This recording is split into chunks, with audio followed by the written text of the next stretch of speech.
Imagine you are standing on a busy street corner in Tokyo. To your left, a professional photographer is struggling with a 10-pound gear bag, a massive lens, and a camera body that looks like it belongs in a 1990s press conference. To your right, a teenager pulls a device out of their jacket pocket that is no bigger than a smartphone, yet it holds the exact same holy grail sensor as the professional's rig. This isn't a dream. It is an architectural rebellion.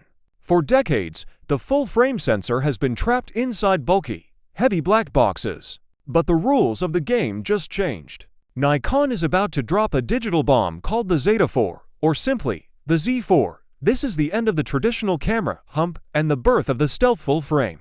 We are looking at a device that trades the weight of history for the agility of the present. Nikon is finally admitting that the future of photography doesn't live in a padded gear bag. It lives in your pocket. This is the beginning of a street photography revolution that has been brewing in secret since those first cryptic patents surfaced back in 2023. The story of the Nikon Z4 began as a series of strange filings that left industry experts scratching their heads. In 2023, these drawings depicted a full-frame body with almost no physical controls. No front dials, no complex clusters of buttons, and most shockingly, no electronic viewfinder. At the time, analysts were baffled. They thought Nikon was making a toy.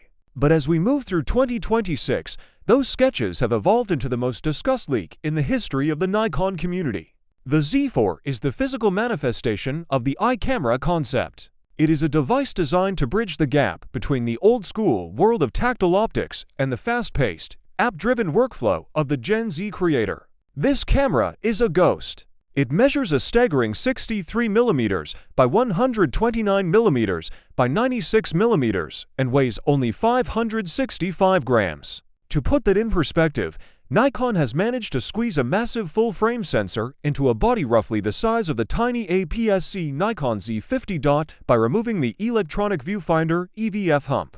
Nikon has achieved a rangefinder-style aesthetic that is as discreet as it is beautiful. You won't find a traditional viewfinder here.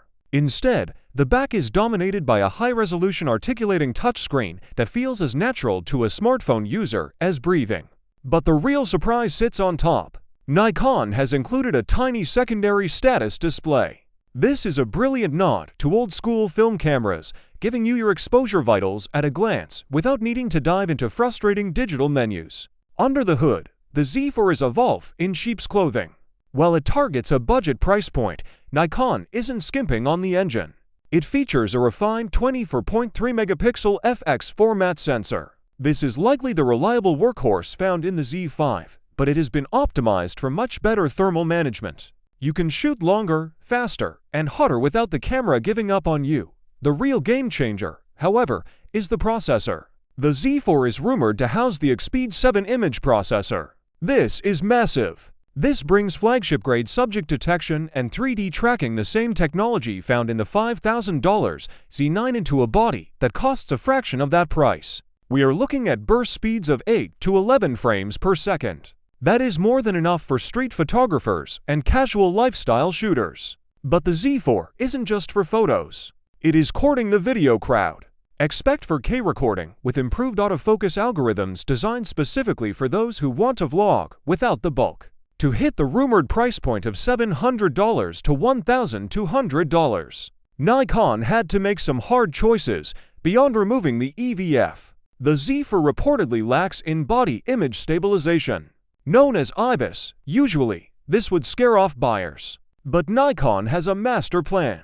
Alongside the Z4, they are expected to launch two ultra-compact VR lenses, a 16 to 24mm and a 24 to 105mm, by moving the stabilization into the glass. Nikon keeps the body thin and the price even thinner. To understand why the Z4 is such a logic-defying move, we have to look back at the Nikon Z5. Launched 4 years ago, the Z5 was Nikon's first real attempt to democratize the full-frame market. It was a sensible camera. It had the EVF, the dual SD card slots, and the magnesium build. It was the safe choice for someone moving up from an old DSLR. However, the Z5 suffered from one major flaw: it was boring. It used an older processor, which meant its autofocus simply couldn't keep up with the rapid AI advancements seen in Sony's entry-level bodies. The Z4 is the Z5's rebellious younger sibling. Where the Z5 was a traditionalist, the Z4 is a minimalist. By stripping away professional trimmings, Nikon is repositioning its entire entry-level tier. They are no longer just selling a cheap version of a professional camera. They are selling a completely new category of everyday full-frame cameras. The Z5 paved the way by proving people wanted budget full-frame. The Z4 is here to prove that budget full-frame can also be fun and portable. The Z4 isn't an isolated release. It is a piece of a much larger 2026 to 2027 roadmap that shows Nikon is finally playing offense. If you look at the current market, Nikon is successfully segmenting its users into 3 distinct tribes. First, you have the professionals. The giants aren't going anywhere. Rumors of a Nikon Z9 Mark II are already swirling, potentially featuring technology from Nikon's recent acquisition of Red Cinema. We are talking about a world where Nikon yellow and red cinema features become standard in flagship bodies. Simultaneously, the Z7 Mark III is expected to launch as a high-resolution monster to compete with the Sony A7R series. Second, you have the bridge enthusiasts. This is where the Z5 Mark II fits in. Contrary to early rumors, the Z5 Mark II will coexist with the Z4. The Z5 Mark II will likely be a traditional body with an EVF for the serious hobbyist who wants the classic experience. Then, there is the third tribe, the creators and minimalists. This is the Z4's domain. It sits alongside the Nikon ZR, the newly launched cinema-focused body. By filling the under $1,000 full-frame gap with the Z4, Nikon is creating an ecosystem where a young creator can start with a Z4 for street photography, add a Z32 for vlogging, and eventually graduate to a Z8 without ever leaving the Nikon family. Nikon's future isn't just about selling more cameras. It's about selling the right camera for every specific niche. For a long time, the phrase entry-level full-frame was an oxymoron. You either spent $1,000 or you settled for a smaller sensor. The Nikon Z4 changes that narrative forever. By embracing minimalist controls and an EVF-less design, Nikon is acknowledging a fundamental truth. The modern photographer often prefers a screen over a viewfinder and portability over a dozen physical buttons. The Z4 is a camera for the person who wants to throw a professional sensor in their jacket pocket and head out into the city.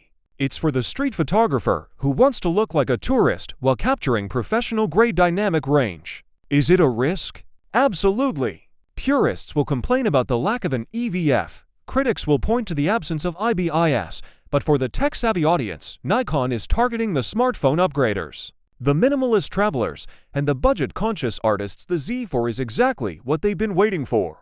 If the rumors hold true and we see an official announcement in late 2026, the message will be clear. Full frame is no longer a luxury reserved for those with deep pockets and big camera bags. It's for everyone. The Nikon Z4 isn't just a rumor anymore. It's time. In my opinion, this is the boldest move Nikon has ever made. By ignoring the old guard of photographers who demand every camera look like a 1980s film body, they are opening the door to a whole new generation. If you can give a creator the power of a full-frame sensor in a body that feels like a smartphone, you win the market. The Z4 is going to be the gateway drug to professional photography for millions of people. It's small, it's powerful, and most importantly, it's affordable. This isn't just a camera. It's a statement that the era of bulky gear is officially over. If you like the video, subscribe, share the video, and hit the bell icon so you never miss an update on the gear that is changing the world. What do you think? Would you trade your viewfinder for a pocket-sized full frame? Share your thoughts with us in the comments below. As always, thanks for watching.